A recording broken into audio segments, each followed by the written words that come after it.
કાયદાના સકંજામાં આવેલા રીઢા ગુનેગારને કરાવાયું કાયદાનું ભાન.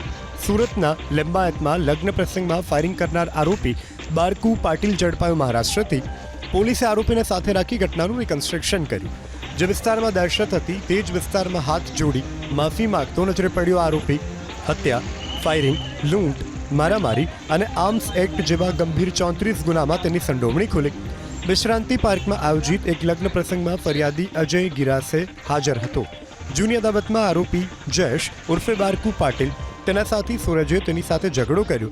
આ સમયે ઉશ્કેરાએ આરોપી બારકુ પાટીલે બંદૂક કાઢી સીધું અજય પર ફાયરિંગ કર્યું, જેમાં પગના ભાગે ગોળી વાગતા તે લોહી લુહાણ થયો. ઘટનાને અંજામ આપી બંને આરોપીઓ સ્થળ પરથી ફરાર થયા. પોલીસે આ પહેલા આરોપી સૂરજ ઉર્ફે બવંડરની કરી હતી ધરપકડ, જે બાદ બારકુ પાટીલ પણ આવ્યો સકંજામાં. કાયદાના સકંજામાં આવેલા રીઢા ગુનેગારને કરાવાયું કાયદાનું ભાન.